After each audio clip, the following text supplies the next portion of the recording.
Welcome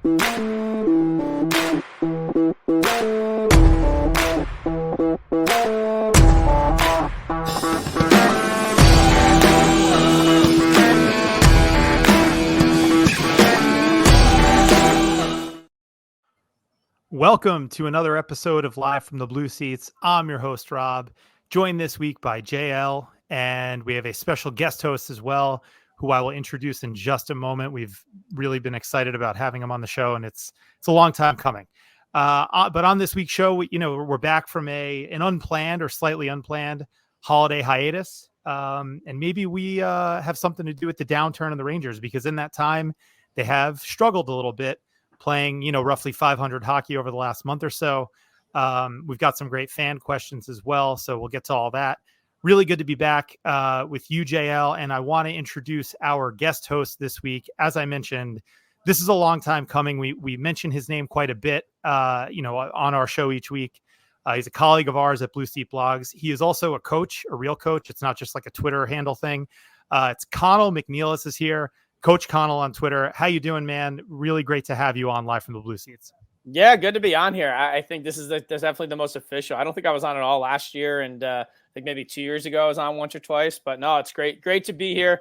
Big fan of the show. Obviously, maybe I'm a little bit biased, but good to be chatting with everybody. Yeah, absolutely. So, and that's right. I think you were on a couple years ago, and that predates maybe 2 years ago. Yeah, something like that.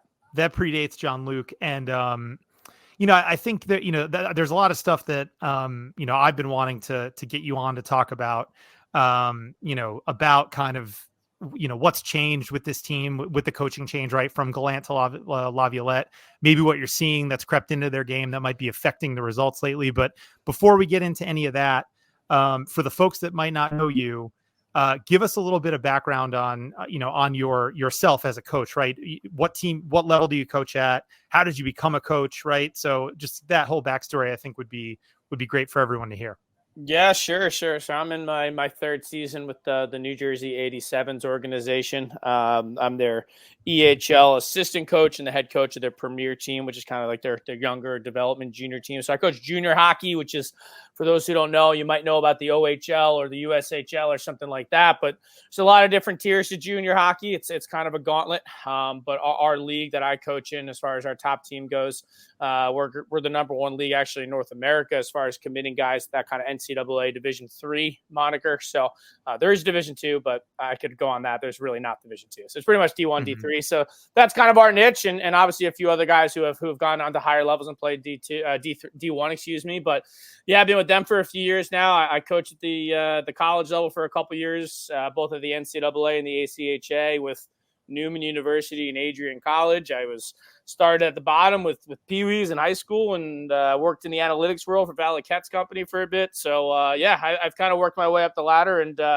as far as when I knew I was going to be a coach when I was like 10. So it's just kind of always been in my blood. I've always been very analytical as far as any sport I played, not just hockey. That was kind of just always my mantra. I wanted to make sure I used my brain. I always felt there was a big advantage for me. And my nickname in high school, my senior year, was Torts. So that should give you enough of an insight to kind of how I operated on the bench as well, even when I was playing. So it kind of always was there. I wasn't quite sure. I wound up playing some club hockey up at Syracuse, and I wasn't quite sure I was going to really go into it.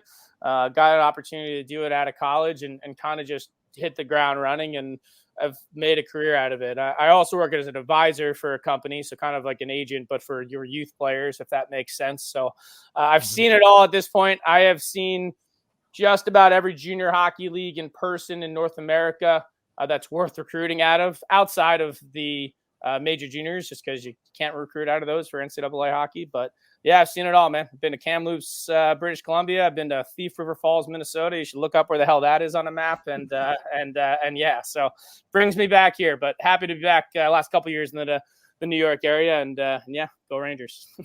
And your team, at least I know you're the premier team, won the championship last year. Am I right? I want to make sure to give you kudos on that. Yeah, we won it there, and our EHL team won it the year prior. So 2 straight years of the championship within our organization. So we're trying to trying to double dip. No one in our league has double dipped at both levels, so that's part of the goal this year. But yeah, I'm on the ice 4 or 5 days a week with our respective teams. We have a U18 team as well that I help out with, and games on the weekends, and yeah, it's my life. It's been my life forever.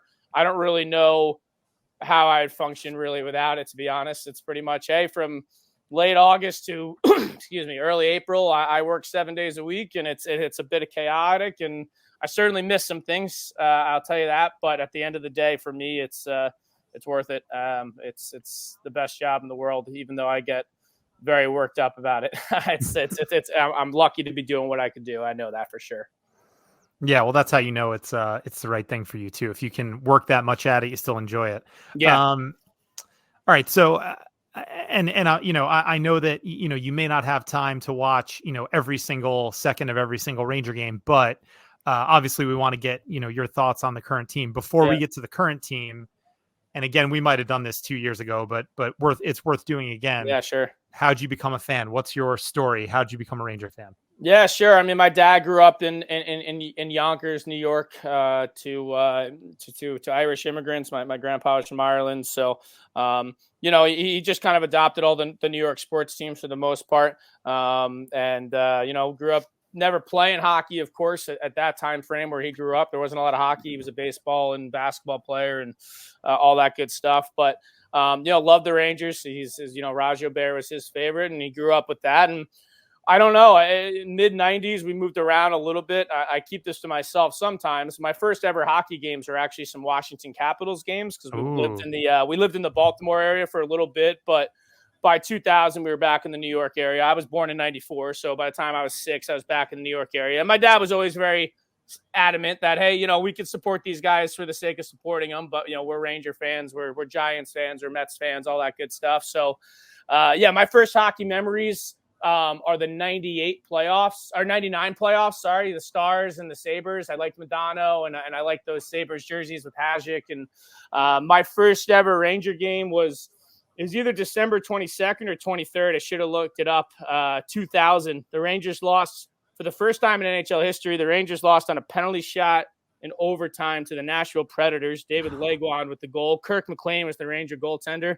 Sat in the blue seats, the old blue seats, I should say, Rob, for sure. And took the train in. It was a little bit delayed. I think we might have missed the first few minutes or something. But no, I've been going to games ever since. We've had season tickets sporadically throughout the years.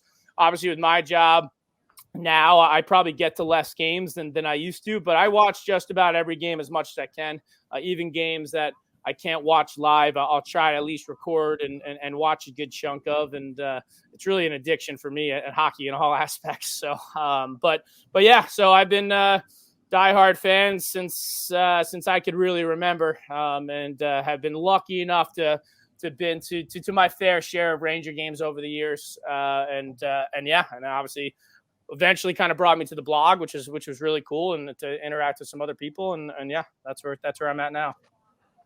So you were born into the dark ages, which is always I think is great, right? Builds character. 100%. I didn't see the Rangers win. Sorry, Scott. I didn't see the Rangers win. I when I was 13, when they swept Atlanta, I sobbed in my basement. I was so happy. I sobbed. I have a vivid memory. I was so happy that they won a playoff series.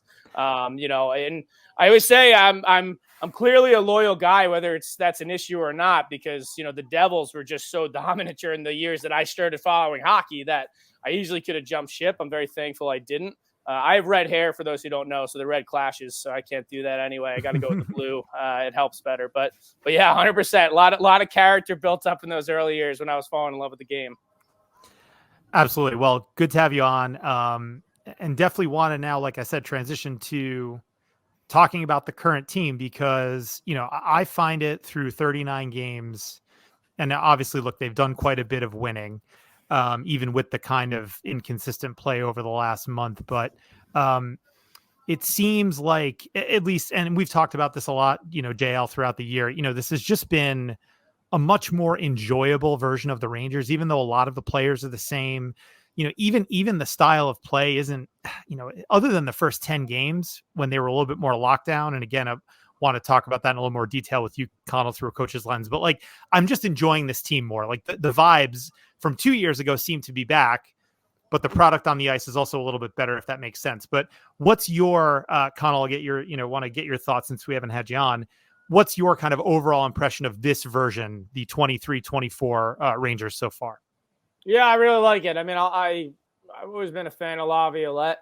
I just like his demeanor. I like his approach. I just like kind of the way he talks, and he's an honest guy, and I think it's worked. I would say overall, I agree. Definitely an enjoyable team to watch. I think they probably, all to our pleasant surprise, adapted to how Laviolette wanted the team to play a little quicker than I think we anticipated. Almost too quick, because I feel like they almost then hit a bit of a lull, right? But no, it's been good. I think I think he plays a really nice hybrid system as far as, when to be aggressive, when not to be, when to have your D in the rush, when not to. We've seen at times, that 1-3-1 when they don't have clean possession. So, I mean, I've really liked watching it. I will say, just to give everybody, talk about fandom, as a guy who's a professional coach in some aspects, right? I mean, I've certainly watched games now a lot different than I used to. It's very analytical when I watch, so I'm always looking to kind of break some things down and look through it. But no, I've been very pleased overall. Obviously, I think the injury bug hasn't helped, but I think the vibes as far as the attitude of the team and clearly the respect level I think these guys have, even reading through the lines a little bit with some of their quotes, I think you could say is high for Laviolette. So very, very pleased so far. Yeah, I mean, I've noticed that too. And some guys have been even a little bit more, and hockey players are famously averse to, being really brutally honest, I guess, unless you're Cutter Gauthier, right? But there have been guys who have said, I mean, Keandre Miller said in an article, I think last week in the New York Post, that they're just much more prepared. There's a lot more detailed game-to-game preparation, specific situational stuff, face-off plays, really down to the nitty-gritty that he said we just haven't prepared like that before in my time here. So, maybe not intending to throw previous coaches under the bus, but indirectly, pretty much doing that. I think Vincent Trocheck had some similar comments earlier in the year. So I would agree. I mean, I think they've taken to Laviolette's style. And the other thing that I'm wondering about too, Conall, and I don't know if you know quite as much about these guys, right? Laviolette's a long time NHL coach. He's a ton of, over 2 decades in the league at this point, but this group of assistants that he's brought in. So maybe speak to, especially, as someone who coaches, the importance of the staff, right? Because this is a thing that in other sports gets so much attention, right? You talk about offensive and defensive coordinators in football, NBA coaching staffs are like 10 deep now. How important are assistant coaches, and what do you think Dan Muse, Phil Housley, and Michael Pekka have brought to this team in addition to what the head coach has kind of laid out? Oh, I think it's massive. I don't think it gets talked enough about. And I look into everybody's, to I guess, just being realistic. I think even, 10, 15 years ago, it might not have been as prevalent. But I think there's so much in the day to day. And as someone who right now, who's a head coach and an assistant coach, so I kind of see it on both sides of it a little bit here. I think it's immense. Muse is really well respected as far as, his approach to the game, kind of working his way up the ranks. And he played at Stonehill and, was kind of worked his way up through the prep circuit, USA Hockey, USHL, NCAA. And, has just a ton of knowledge and respect around the game. And, as far as, everything Laviolette has kind of talked about in regards to him and the people who I know who know Dan a little bit more than even I would, really respect him from that nice mesh of analytics to realistic, real person coaching. I think he does a really nice job. Even I know it's, it seems silly, but even Joe talking when Ottman made his debut or in between the benches, it might've been John Giannone. And he was talking about just Muse going over and picking up Ottman and congratulating him and telling him to relax. I think he has a nice kind of in between there, being that, he's 41, so he's a little bit younger. And then with Pekka and Housley, I mean, Pekka was a great NHL player, right? And is kind of, I think, really coming to his own. He's that kind of guy. Him and Housley, I think, are like almost perfect assistant coaches. And that's not an insult to anybody else, but there are guys out there who I think are great assistants and maybe not so much great head coaches. And I think we're seeing that, especially with Housley. You know, his respect, obviously, as a borderline Hall of Fame player, right? But also just what they're bringing as far as, you know, look at, I mean, look, it's ticky-tacky stuff, but Pekka with the face-off stuff, right? I mean, how much better they've been in that department, and that stuff matters. So with the assistant coaches being able to trust and delegate to different guys in different roles, whether that's a little bit more skill specific in a Pekka scenario or a little bit maybe more systematic specific in a Dan Hughes scenario, I think it's a nice balance of both worlds, and I think it's important. And I think it's great that people know the assistant coaches too. It's not just one guy barking out the orders. It can't just be one voice. As someone who does it, right? If it's the same guy, if it's me talking the whole time and telling Rob or JL here, you know, what to do all the single time, and it's not assistants, you know, kind of chiming in and maybe a different voice, a different perspective, I think it works. So I really liked it. I honestly am a huge fan of their staff. I'm always trying to lip read a little bit when they zoom down to the bench the best I can. But yeah, really, really thrilled with their staff this year. I hope they can keep them together as long as they can. I could see some of those guys getting picked off at some point, but we'll approach that when we get there. Right. Yeah, I was going to say both Pekka and Muse. Like you said, Housley had a shot earlier. I think he was Buffalo's coach a couple of seasons ago. Yeah. Right? Yeah. Correct. Yeah. But Pekka and Housley, Pekka and Muse certainly seem like the types of guys that, you know, they're kind of like the right age. Like you said, they have maybe a little bit more of a modern approach, but they blend that with more traditional coaching style. Yeah, I could certainly see that.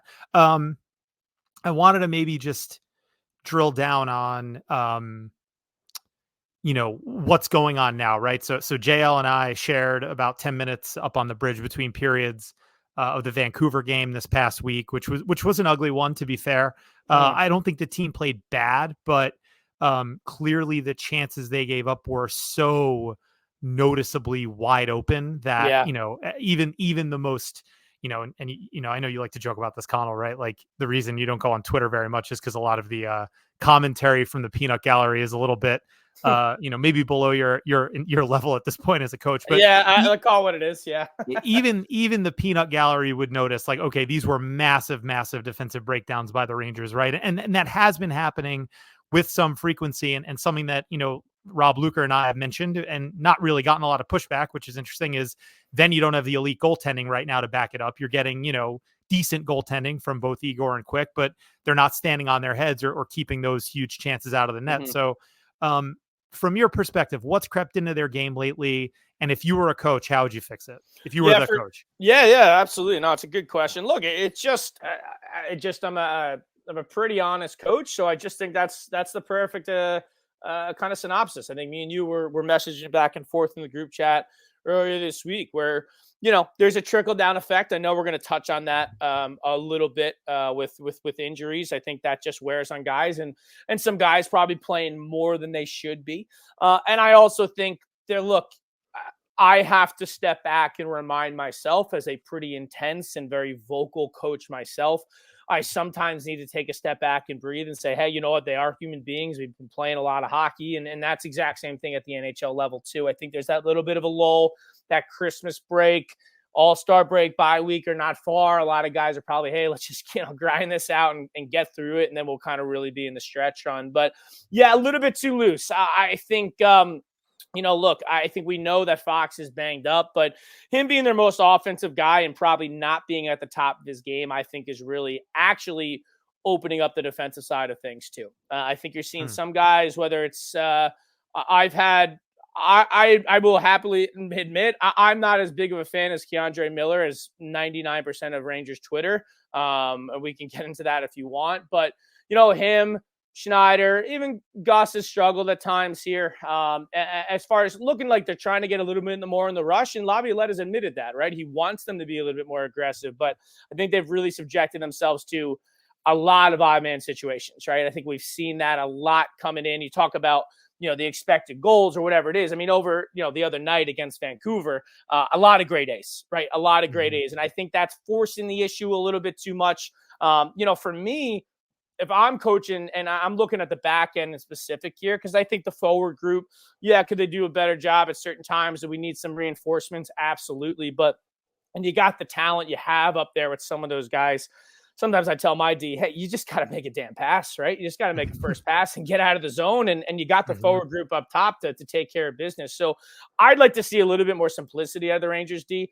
I don't want to necessarily pull back the reins, but now they're almost to a point where I feel they're sinking down on pucks so hard in the O zone. They're really trying to get involved in the rush as F4, as we'd call it, to a point now that I think they're opening themselves up too much. And so I would say, hey, if I'm in the video session, if I'm Hughes or any of those guys, I'm saying, hey, let's just reset and look at the beginning of the season. Right now, let's focus on, whether it's good gaps, good touches, good retrievals, and a good first pass. And look, and that's frankly a conversation I would have with my D. You do have to have different conversations with different players. I said, hey, look, we know Igor's our guy, but he hasn't been on his game, and he knows that, and we know that, so we need to help him. You know what I mean? That would be kind of my message to the team right now, is a little bit more simplicity. Panarin's going to be able to do what he does, right? I think Mika and Kreider leave something to be desired at 5-on-5, but they'll be able to do what they do when a push comes to shove. So, I would want to see a little simplicity here from the defenseman. I mean, even Fox, to me, if you're still banged up and he's clearly fighting something, I'd say, hey, man, I don't need you to be a hero tonight. I just need you to be efficient. We're going to get it here, and let's help out Igor and let our forwards help us out there. And then the offense will eventually come back. And then you build up confidence, right? It's a huge part of it to kind of build your confidence back up and kind of reset a little bit. I think that's kind of what they need here. Just a little bit of a reset, just kind of a reminder of what it's supposed to look like in regards to, maybe earlier in the season when everything seemed to be going in their direction, right? And now there's a little bit more pushback and the mistakes are getting punished a little bit more. So I would like to see that specifically with the D for sure. And then, if I'm shifting that to the forward group, I'm talking about ozone. I'm not worried with the Rangers. When they get in the ozone, I think I'm as confident as I've ever been rooting for a Ranger team in my life. It's really just getting there, right? And I know this is so cliche, but time out real quick. JL, you can edit this out. Can we curse on this or no? I kind of forget. Oh yeah. Yeah. Okay. No, Okay. We're fine. Okay. All right, I'll go. Fire away. Yeah, 3, 2, 1, back into it. For lack of a better term, like, get the fucking puck north. Like, there is, even the Laugh turnover the other night, and Laugh was buzzing. Might have been his best game I think he played as a Ranger the other night. But sometimes, those little interacts, attacking middle to get the defenseman off the walls, putting pucks into space. The Rangers, I think, could do a better job of that. I think we've seen a little bit of that east-west kind of overpassing that we've seen in the past from them. Especially in the neutral zone. And when your D are fighting it, your goalie are fighting it, but you're maybe the best team in the NHL once you're in the O zone. I'm saying, guys, what are we doing here? Like, just even if you got to put it behind, it doesn't mean, Panarin's going to do what he does, but like everybody else should be like, hey, chip it behind and go. Chris Kreider, you're a horse. Just chip it behind him and win a race. Not even a dump, right? I don't need it all the way below the goal line. Just make that defenseman turn. I think the Rangers could do a better job as far as that goes and just clean up their entries, because I think they're really losing games with failed exits and failed entries over the last kind of month or so. And it's trickling down to where you see a lot of those odd man rushes, right? The failed breakout pass, the one too many cue passes in the neutral zone. Now it's a 3-on-2. And we've seen the Rangers give up a lot of rush opportunities, right? And I believe the analytics and stats back that up. I think it's because there's a little bit too much going on. When I talk neutral zone, I'm talking top circle to top circle, kind of extend that out. I think sometimes, and I just want to make sure everybody knows that when I'm talking about that, with a neutral zone forecheck versus an O-zone forecheck, that's kind of what you're considering as a neutral zone, especially on regroups and whatnot. So that area of the ice needs to get cleaned up. I think if they clean that up and get just a little bit more simple, I think then the confidence comes back into the game to make maybe a little bit more of a high level play. But right now they're fighting it a little bit, and that's that lull and whatnot. So just like to see a couple of those adjustments, and I think they'll be fine. Yeah. Jay, I want to bring you into the conversation here because you and I talked about that. It's a lull, right? I mean, this team started 18-4-1, and I might be pulling that number out of my ass a little bit, but I think that was the number. I know they're 8-7-1 in their last 16 games. What did you see from you were just a couple sections over from me and the Blue Seats, who were both at the game. What did you see as well from the Rangers, and what have you seen lately that you think needs to be cleaned up and kind of get them back on track here? Right. Well, first, Conall, thank you for coming on. This guy is a beaut in person. I met him at a Ranger Devil game last season. This dude is the best. Like, there's so much energy coming out of this guy. It's great. Like, I don't even know why I'm even here. I could just listen to this guy talk hockey all day. You gotta cut me off because I have a tendency to talk. So it's good. Well, when you talk, otherwise I'm just talking to myself, which happens most days. So, or sometimes it feels like it when I'm talking to my players. It feels like I'm talking to myself. So, well, the way you talk about hockey is the way I talk about the Mets. But thank you for coming on. We appreciate you on the blog and a lot of the stuff that you contribute. As far as the Rangers' performance goes, the thing that I noticed the most, and you alluded to this already, Conall. Now, I'm no expert relative to you or really a lot of people. I try to analyze the game a little bit more in a sense of like a strategy sense. I'm trying to learn, and one of the things I noticed, and you could correct me if I'm wrong, is that one of the things I've noticed lately, and I saw this a lot in the Vancouver game, and they actually ended up doing it a lot more after our conversation, Rob. The defensive zone breakouts, they were getting intercepted a lot at the blue line. Mm-hmm. I noticed they were trying to make a lot of stretch passes through the middle. And I noticed, and maybe this is just me, I noticed that there wasn't really a third forward back to really kind of support that kind of play. It just kind of seemed like they were trying to zoom through the neutral zone, do the old Gerard Gallant or Alain Vigneault and just run through the neutral zone and just do that stupid chip play that goes off the boards that never worked like 95% of the time. Again, I could be wrong. You can correct me, please feel free to do so if I am. But I just noticed that their defensive zone exits were really bad.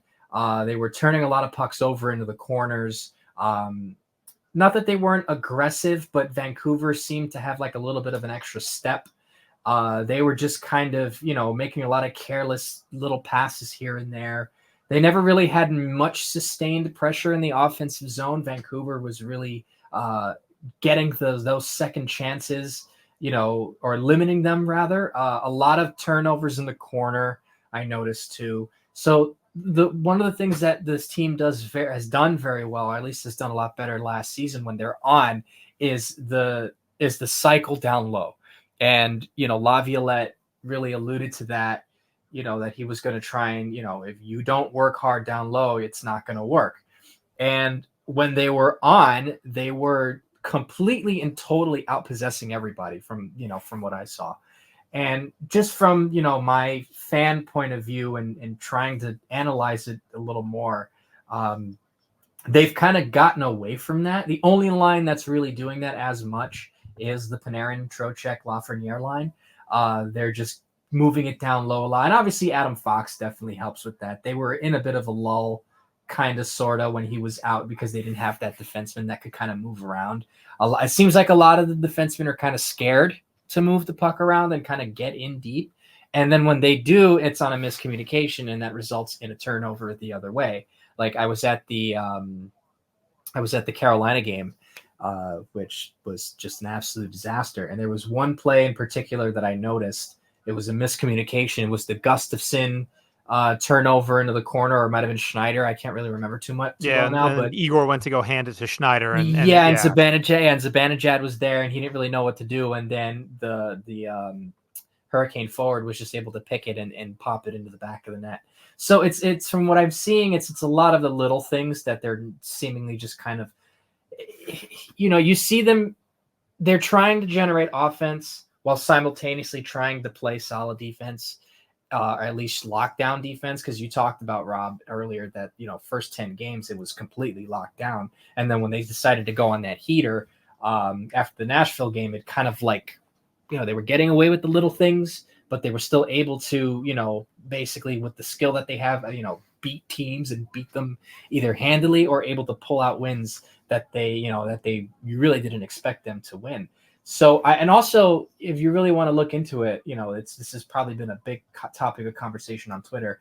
And obviously this is going to go out the day that the Rangers play St. Louis. So one's hoping that Capo Caco comes back. Now, obviously, also the Philip Heel injury definitely hampered this team significantly, because you're basically, Philip Heel was probably one, developed into one of the better centers of this team, really good defensively in his own zone, holds the puck. He's very mature, very confident at this age in his career.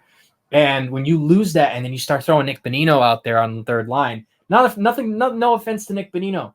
I think Nick Bonino is a good hockey player for the role that he plays. Fourth line, can win you a draw every so often. You can play him 7 to 10 minutes a night, maybe, and just kind of get that, defensive aspect from that. And they were doing that very well at the beginning of the season. Penalty killing too. He's a great penalty killer. Right, and he's a great penalty killer. So when you have him with Goodrow and VC, I mean, that's probably one of the better fourth lines that we've seen outside of like Boyle, Dorsett, Carcillo, and Dominic Moore. At least I thought it was, at least. So I just think that the vibes are still there, and I think a lot of that kind of did get them through it. Also, just the raw skill that this team has. But now you're beginning to see that it's kind of, like you said, the breaks are not going their way, and now this is the time where they either need to kind of shift a little bit of how they play to compensate for what they're missing, or this team ultimately needs reinforcements, and it could be both. They need another center that's not Nick Bonino. You're not going to put Barclay Goodrow up there because he's definitely regressed. He's not as bad as everybody says he is, but he's definitely regressed in many areas on the ice. So you need someone who can drive a little bit more play. And, obviously you talk about the topic of, who's going to play a right wing on, Kreider and Spanajad's line. I feel like that's been a topic of discussion that's been endless since Frank Vetrano or the departure of Buchnevich. So while it's not the end of the world, they can fix it.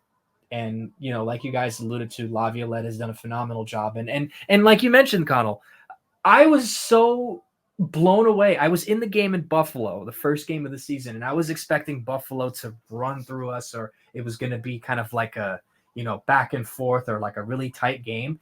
And the Rangers dominated that whole game consistently without a doubt. And it was nice to see because it was such a refreshing change from a couple months prior when I was in Buffalo again, and they lost in overtime with the turnover at the blue line against Keandre Miller, and Jeff Skinner scored the game winner. It was just two completely contrasting play styles, and it was really nice to see. So I think they'll be fine. We could talk about Igor a little bit if that gets brought up, but I won't bring it up now. But it's just that part of the season. They're just kind of slipping a little bit. But, I don't know if it was you that mentioned in the chat, Rob, or somebody else mentioned in the chat, and please feel free, please correct me. So I think it might have been you or someone else mentioned that Vegas went 2-6-2 at one point during like a stretch, and they ended up winning the Stanley Cup. So yeah. I'm not overtly concerned at the way that this team is playing. It's just, you just don't like to see it as a fan. Yeah, well, no, look, every team goes through a stretch like this. The only team really in recent memory that hasn't is last year's Bruins, and they were, they had got such phenomenal goaltending over 82 games that any bad games they did play were completely covered up by Allmark or Swayman. And, those guys look a little bit more human this year. I think Allmark actually just got injured in his last game. So, look, it's just not an easy sport, right? I mean, and it's not an easy league. There's a ton of parity. I think people underestimate, whether it's the salary cap or just the way that scouting and analytics work now. Like the difference between these teams is not very much. It really isn't, and that's why that's why basically, and it's been this way, really since the lockout. If you get into the playoffs, and I mean the first lockout, the 04-05 lockout, any team that gets in the playoffs has a legitimate chance to win, right? So, certainly I would consider the Rangers contenders, and I think that their record bears that out.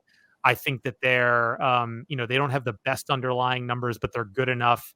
The power play and penalty kill are excellent.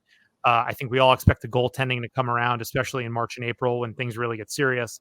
But that said, Conall, I want to frame this question to you in a very specific way. It's going to come off as negative, but I apologize for that. But I think it's an interesting way to discuss it. What is one reason that you think this team won't win a championship? Like and it could be personnel, it could be whatever. What's one reason? What's one thing that's holding them back from being a Stanley Cup winner? Yeah, for sure. I think right now. I think their bottom six depth is hurting. I'll be honest. I don't think it's been talked enough. Like, I know we've talked about adding a seventh D. I'm at the point of adding somebody who I think could play. I think Braden Schneider has struggled immensely to the point that I think you need more than insurance of a Justin Braun who could do it if you need to, but really, like, I would want someone who really would push him a little bit more, in my opinion. And to me, it's that bottom six scoring depth right now, mixed with maybe that third pair that would make me hesitant. I would put, when healthy, with the Rangers top six or whatever you want to call it, and you put Fox and really whoever else you want there. I take that all day long with Igor and net, but I think they need some depth there. I think it's been very, very apparent over the last little while here to really force some guys down the lineup, and force I love Will Cooley. We've talked about him, in the chat a lot. He's my kind of hockey player, but to put him in a position to succeed. Can he do it on the first line with Mika and Kreider? Maybe, but I'd rather have somebody who is a little bit more experienced there and knows that role a little bit better, and allow him to kind of be that perfect third line player in today's NHL. I think that's what he is right now, and push some guys down the lineup. I think it's really needed. And look, Goodrow hasn't been good. He just hasn't. He's noticeably slower. I think he's just certainly getting hampered by that. And we've talked Benino and all these guys and whoever I can't even pronounce the guy's name they called up. Lishushkin? I don't know. Lishishin, right? So like Lishishin. Push comes to shove, that guy can't be anywhere near your fourth line when you're competing for a Stanley Cup. So their depth, and in my opinion, I don't think it gets talked about enough. I think their depth on the blue line too is something I would have some concern about if it's not addressed. I'm a Drury fan. I was a fan of Drury when he played. Once again, my kind of hockey player. But, I'll trust him to do the right things here. But if those weren't addressed, I would certainly have that concerno-meter, that panic meter, whatever you want, certainly go a little bit higher to me, because I think their depth's an issue right now. Yeah, and I don't know. I obviously am only guessing here, but there were certain guys earlier in the year that I felt, even as the team was playing well overall, that struggled with the system, right? And I'm using that term nebulously because, sure, it's not just one thing that he's asking them to do, but just adjusting to the style, right? It's a different style of hockey than under Gallant, which was, I think, is fair to say, a little bit more freewheeling, player friendly. Yeah. I thought Fox struggled. I thought Jimmy Vesey struggled early, but has picked it up and played really well lately. Although he was noticeably bad against Vancouver, but whatever, it's one game. I thought Braden Schneider too. I thought his first 5 games, he looked like he had no idea where he was supposed to be at any point. And I thought then he got better. But to your point, Conall, I think he's dipped again. And that might be affecting Gustafsson, because Gustafsson, as we saw, his first 20 games were like, he was almost at a point a game. I know Fox was out, so he was playing some first power play, and he just was up with the top lines a lot more. But I think he's dragging Gustafsson down, and I would agree with you. I don't think it's the worst idea if you could get a 6th defenseman. Maybe Schneider becomes your 7, or at least it's a competition for that spot. Yeah, you're right. People haven't talked about that a lot. Yeah, it's just something that I've just noticed, and Schneider just seems like an awesome kid, right? He really does. So like you got to make sure, and it's something that as I get older in the business that I am, you got to separate the person from the player sometimes when you're making hard decisions. But it's something that's just more and more and more becoming apparent to me. I think his struggles, and he's certainly had his pockets. I think his entire career so far, he's been a very up and down as far as his good games. Like, he'll be, and he's not going to be an offensive guy at this level, but he's had his moments of real strength. And then I think he's had his moments when he's looked bad, he's looked really bad. And I think there's been a lot more bad than good this year to me. And I think, even if it's someone, like you said, competing for that 6-7 spot, at least to push him a little bit, I think would be important. And look, he's still very young, right? His career is not going to get derailed if he, if the Rangers make a run to the Cup, so they play 20, 25 games and he only plays 14 of them. You know what I mean? His Mm-hmm. career's not going to be over. It's okay. He'll be fine. Right. But I think we've talked about it. This team is built to win now, so I don't give a shit about anybody's feelings, to be honest. I think it's bring a guy. Look, he hasn't been brought up, and I don't think it'll ever work money-wise. Like, Chris Tanev's the exact guy I'm thinking of right now.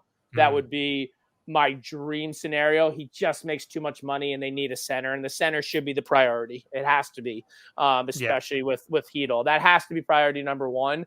So unless something crazy happened with a third team involved, but I think Tanev probably is going to be too wanted by too many teams. But that's the kind of guy I think, and would also help, I think, release Gustafsson a little bit more too, again, to have a little bit more of that stability back there. And, a guy like Tanev too, I know he's all blocking shots and losing teeth, but his analytics are actually, his numbers, the stats back it up. He's actually a very effective hockey player. So I'd love someone like that. That's the dream case scenario. I don't know anybody. Don't hold a gun to my head on that. But yeah, just something I think they need to kind of think about a little bit more. And I'm sure Drury is. I'm sure he is. So I'm not doubting that at all. Yeah. All right. So last one, I want to ask you about one more thing, then we'll get to the questions, JL. So if you want to pull those up, but Conall, give me 60 seconds on Keandre Miller, because I think, like you said, he is a player that, look, he's easy to root for, and I like him too. I think I see the athleticism. Oh yeah, and the there are games where he does look like the best player on the ice, and there are games where he actually does play very good defense. But I want to hear from you, because it's something that we've talked about a lot, and you're in a minority here, but what are the issues in his game, and what would you like to see him improve upon? Because, look, clearly they're not going to replace him in the lineup, right? It's one thing to replace Braden Schneider. You're not going to take Keandre Miller out of the lineup at this point, or trade him. At least I don't think so. Stranger things have happened, but what is it about Miller that bugs you, and what would you like to see him improve upon? Yeah, for sure. Honestly, I think the perfect comparison, and it's in a different position, but it's on the same team, is probably the frustrations I had with Chris Kreider when he was young. I don't think Miller he is just pure athlete. I mean, like you said, there's games where I'm like, and this was Chris Kreider back in the day, where he would have a game, you're like, how the hell is this guy not the best player in the world? Like, it's like all the skills are there. He skates like the wind. He's got reach. He has maybe he does when he uses it effectively. He has one of the best sticks in the NHL as far as breaking up plays. I never see him as a guy who's going to be a crazy offensive player, because I think my biggest issue with him is his reads. And he's probably the biggest culprit as far as I could think of right now, in regards to him, well, as I would call it, sinking the zone, but like pinching on the blue line, maybe in a more basic term, right? He just sinks and goes down and pulls himself out of position. And I think he just really struggles at times to process the game in front of him. He's so big and he's so talented. He has a tendency to skate himself into bad situations. And I know that doesn't get talked about a lot, but he's such a good skater that sometimes, hey, like, slow down and look around you. He really frustrates me, and he pulls himself out of position defensively constantly in the D zone. It's very frustrating. I was at that.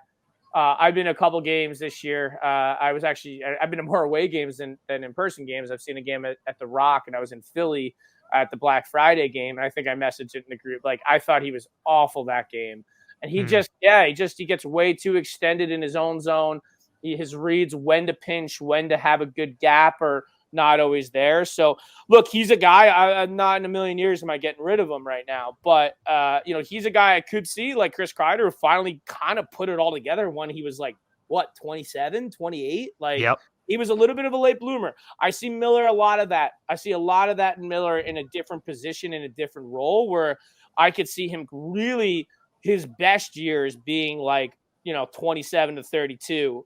Unlike, maybe, some guys might be a little bit younger, maybe 28 to 33. He just kind of puts it all together. So probably went longer than 60 seconds, but it's not that I dislike Keandre Miller. He just, as a coach, he frustrates the living hell out of me, because I think he could be so much better than he is. And he just doesn't do it on a consistent basis. And to me, all that tells me is that's a mental thing. It's reading the game. It's the mental capacity to do it on a consistent basis. Chris Kreider was the exact same way. So yep.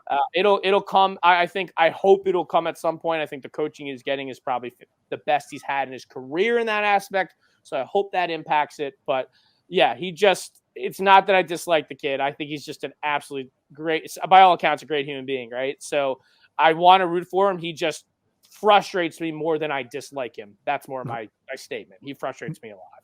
Yeah, no, that makes perfect sense. And yeah, I mean, look, Kreider is, I could see exactly what you were saying about Kreider too, where, and you fall in love with the flashes and then but the rest of the substance of the game might be lacking in certain areas. I mean, the thing with that made Kreider what he is today is he really simplified, right? He's a net front guy.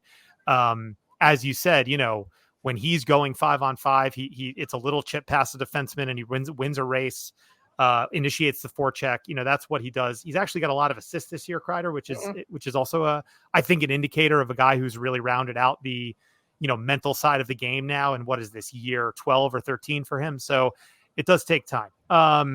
Awesome. All right. Well, JL, if you could pull up the questions from Twitter, I think we have 3 of them to get to. Yes, sir. That is correct. Let's do it.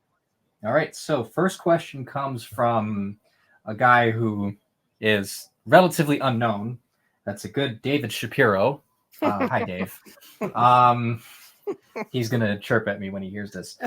So he asks, sorry, my Brooklyn accent came out there. Sure.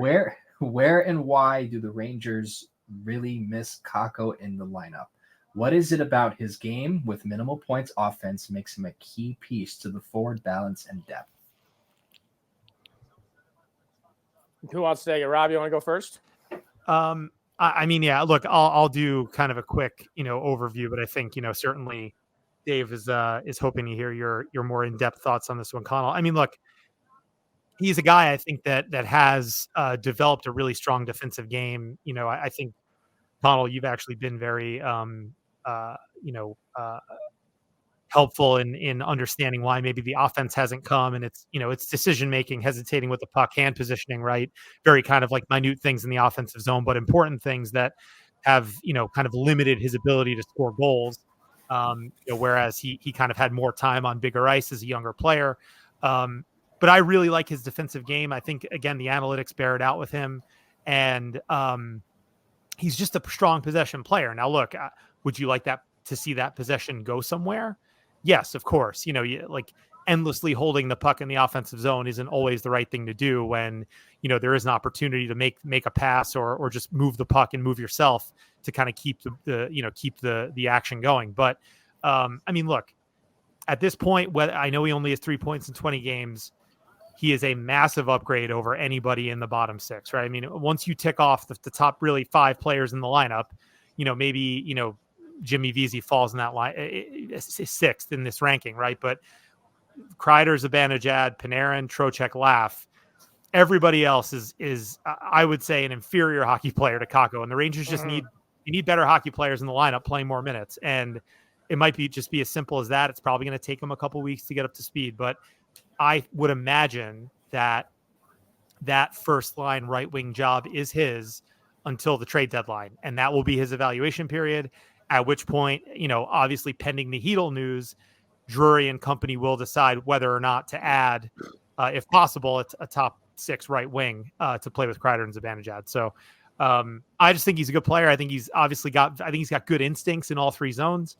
I don't think the offense will ever come, but that's kind of neither here nor there because, I think the defensive side of the puck is more what's lacking right now anyway.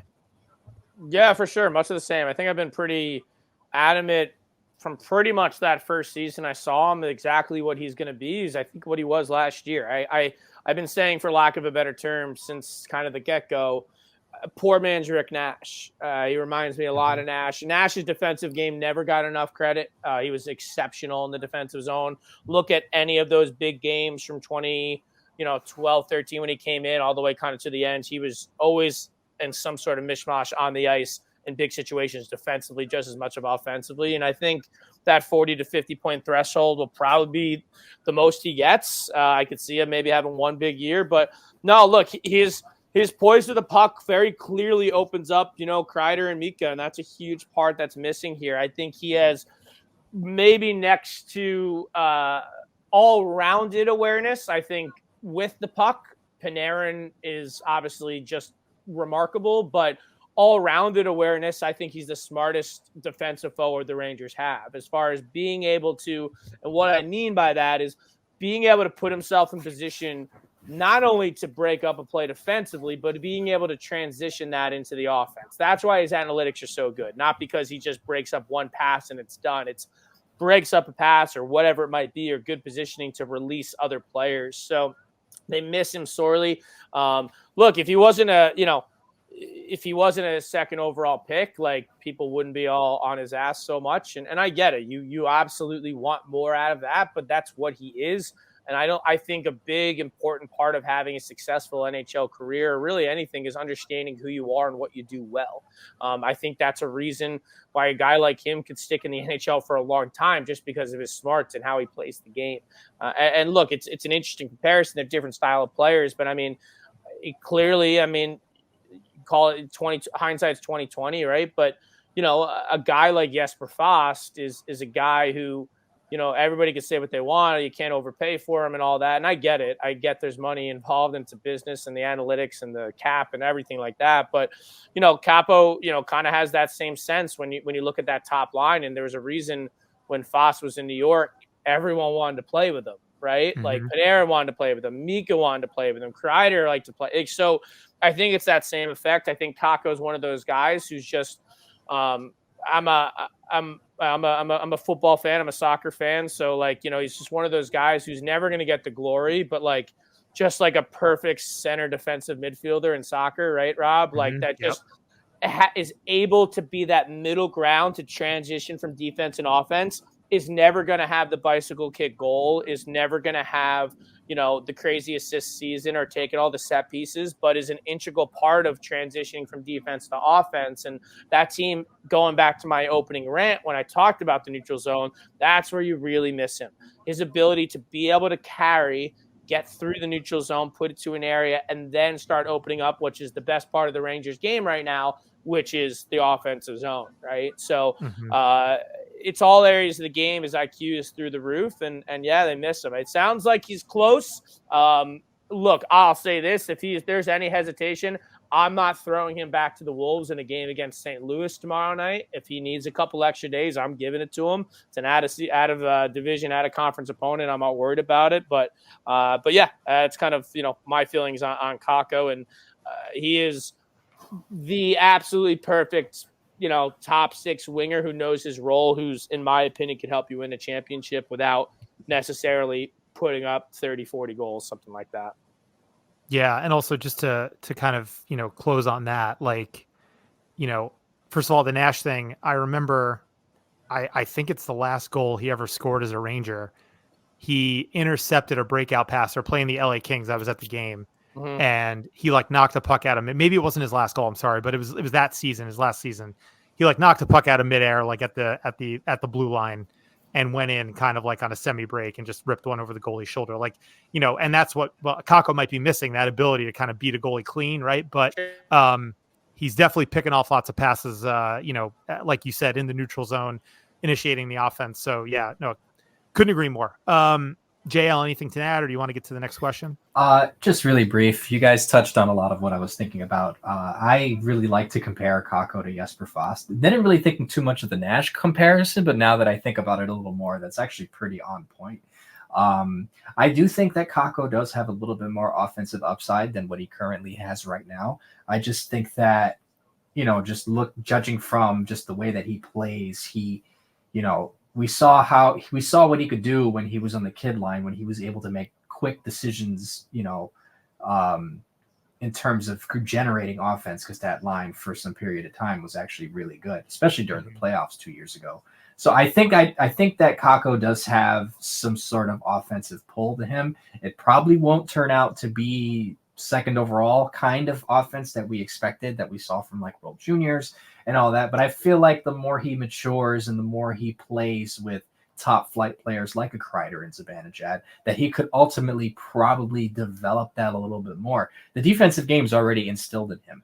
So I think that, he could become like a Rick Nash light, or even like a Jesper Fast with better hands, because he does very well with holding on to the puck.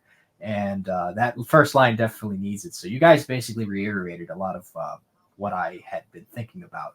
But I do like the Rick Nash comparison in that sense. So our next question comes from Mr. John Cougar Colleen Camp at Bill Suspill. And he asks, what's the best way to incorporate analytics into real-life coaching?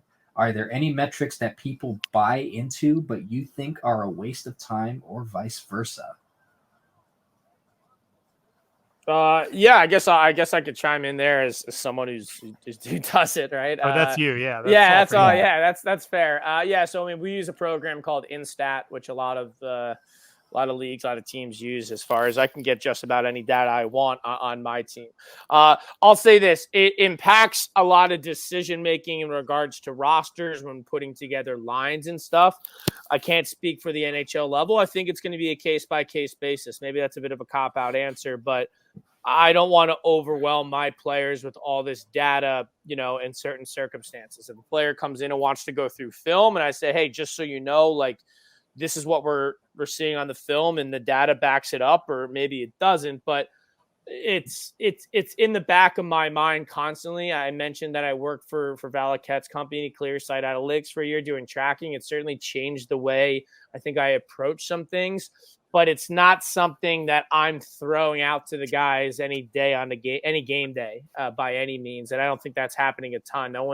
Laviolette not going into the room. He might talk about scoring chances, but he's not going, Kreider, your Fenwick for that period was this, and we need it to be this. And it's just not happening. It's just, it's never happening. It's never happening. It's never happening. So, I think it's in my mind a lot more. I think that stuff comes a lot more into a management standpoint rather than a coaching standpoint as far as daily stuff goes. Certainly could back up some stats. As someone who's not afraid to rip a kid if he's been bad, I'll use it to back that up sometimes. But, to me, it's in my mind probably a lot more than the players' minds. I'm sure some players can handle that more. Some players want more of that and other guys don't. And it's a coach's job to know which ones he's going to bring up those numbers within a conversation. Because I know I have kids, and I'm sure there's guys on the Rangers right now who, if they brought that stuff up, their head would be spinning,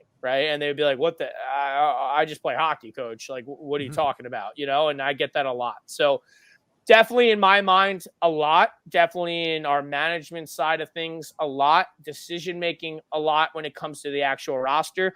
As far as in-game stuff goes, I can't say it impacts a ton outside of maybe double checking some things. And I will say at this point, I think my eye is trained enough to make sure to kind of know what the stats are going to say. And I'd say 98% of the time they align with what I saw. So.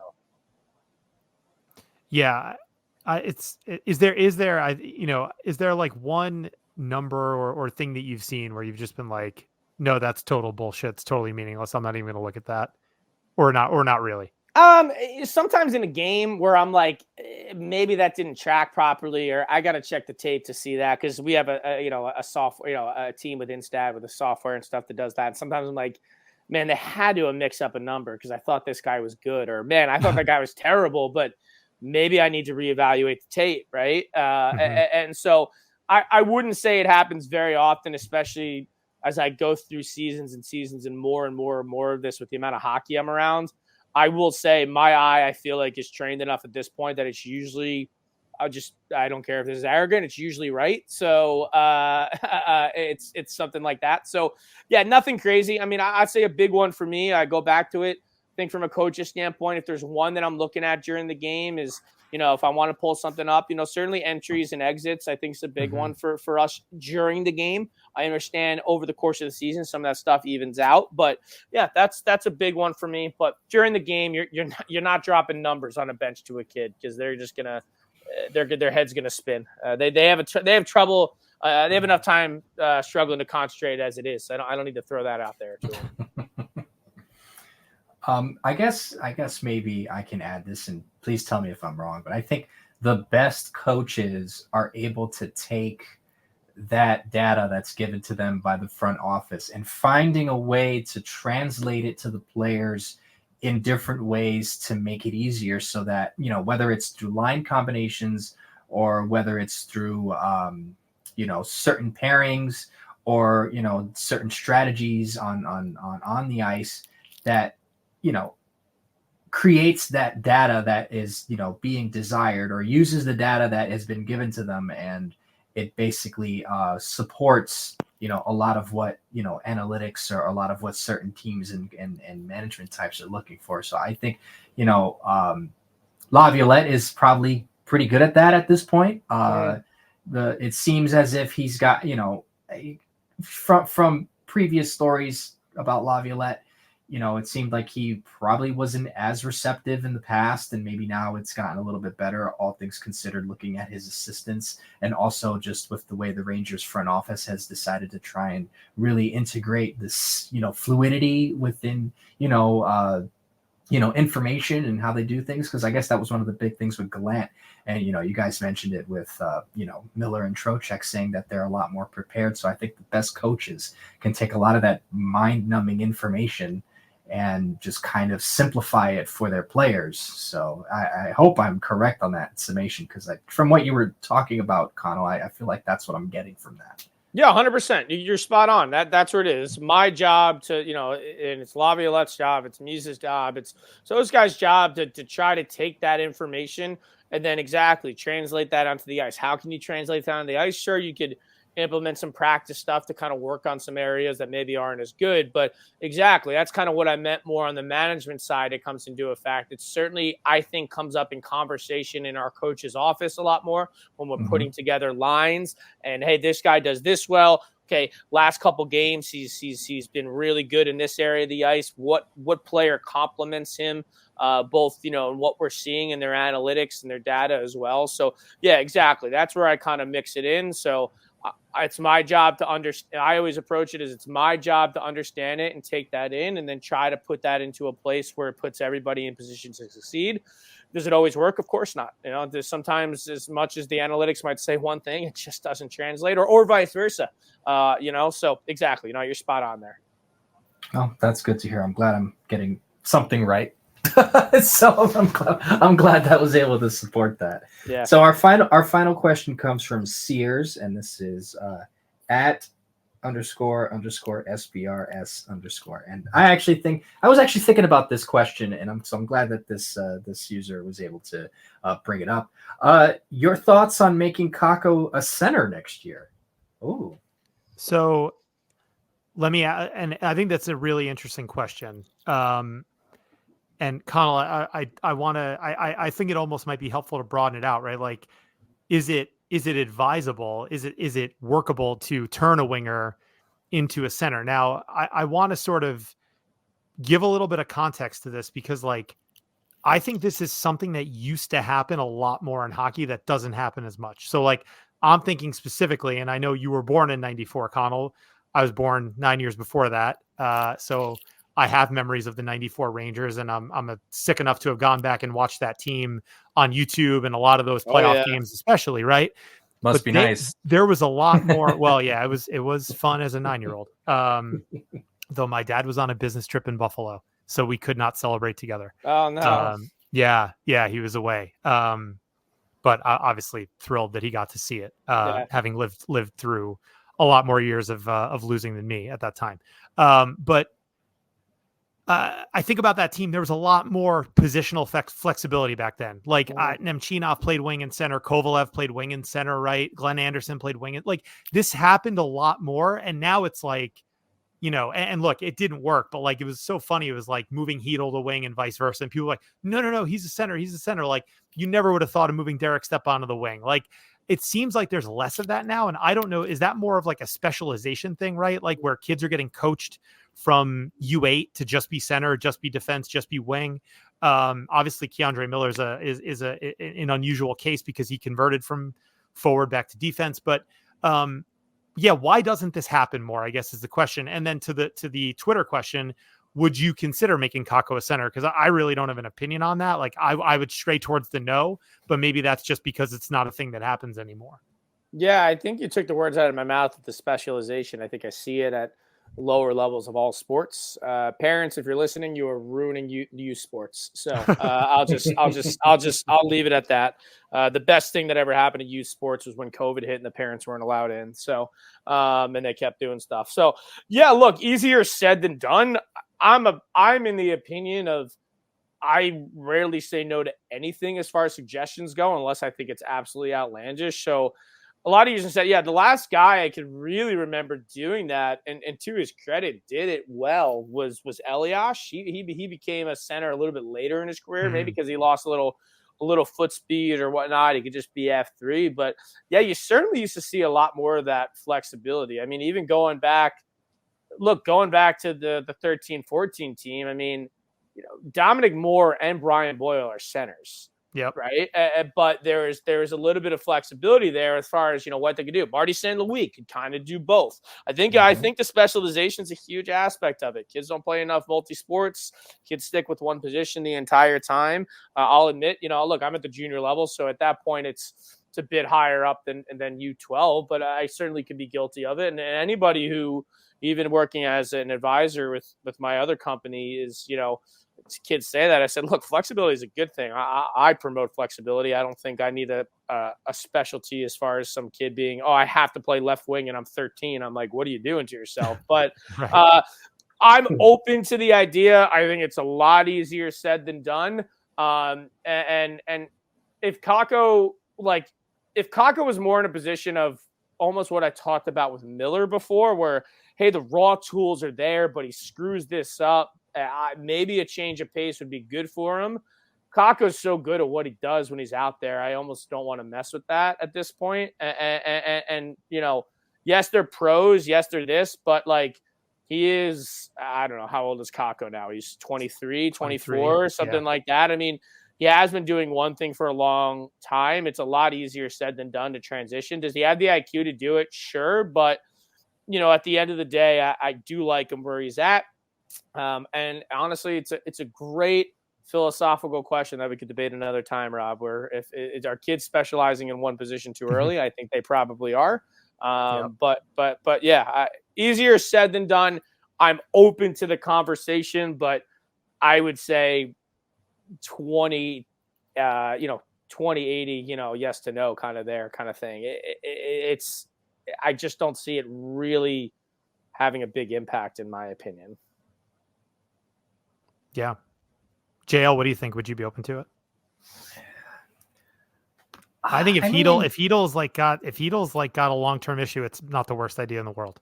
For sure. Short term, I think is maybe better than long term. I think that's probably a great way of putting it. Not to cut off JL there. I think for sure, if you need to put him in a spot, you know what I mean? But yeah, go ahead, JL. So I'm kind of 50-50 on it. Well, it's, I was thinking about it. It's certainly not the worst idea.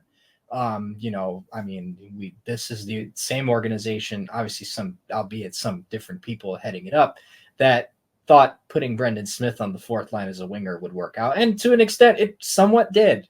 It took a little bit of time, but, he wasn't being utilized the way that he should have. And, we got some pretty decent results. He had some pretty sick goals as a forward. So why do I bring that up? Because, obviously change of position.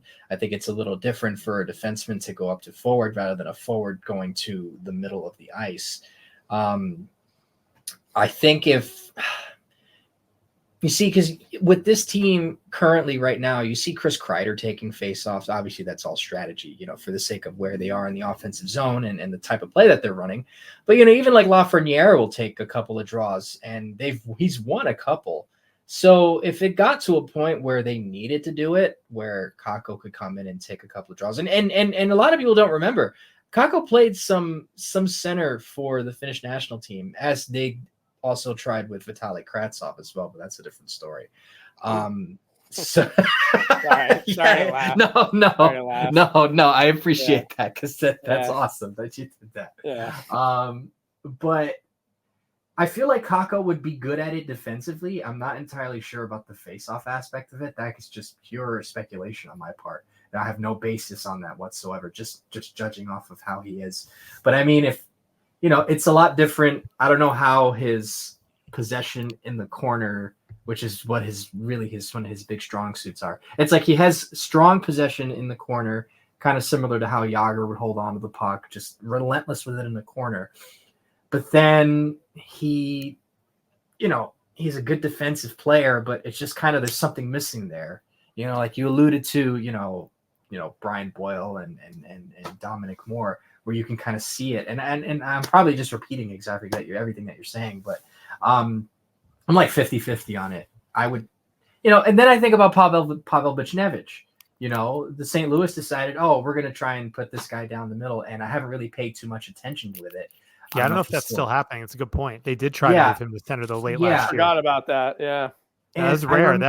Good on them for trying something, because they were kind of in a rebuild too.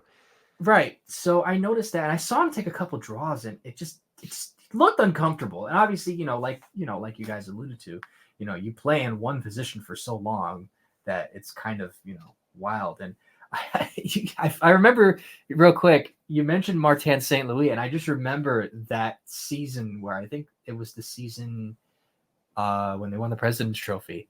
Early on in the season, they had some injuries up front, and they didn't really have any reinforcements down in Hartford to kind of take the place of I forget who it was that got hurt. It might have been either Stepan or Brassard. It might have been both, truth be told. But I remember one game they stuck Martin St. Louis with Rick Nash at one point, which I thought was awesome.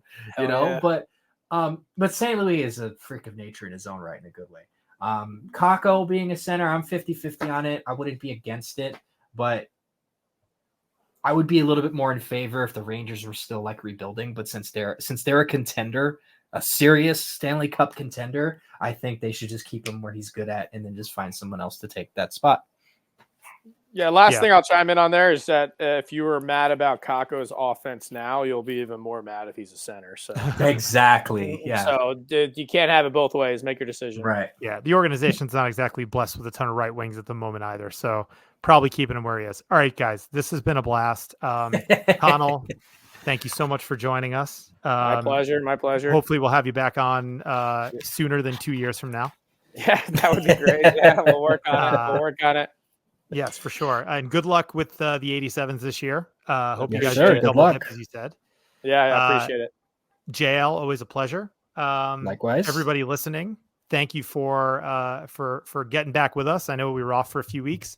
As you'll see, we are available not only on the audio side. Well, it's all audio. There's no video, but not only on Spotify and on Apple, but also now on YouTube. So 3 ways to check us out, subscribe, all that good stuff. And we will talk to you here on Live from the Blue Seats next week.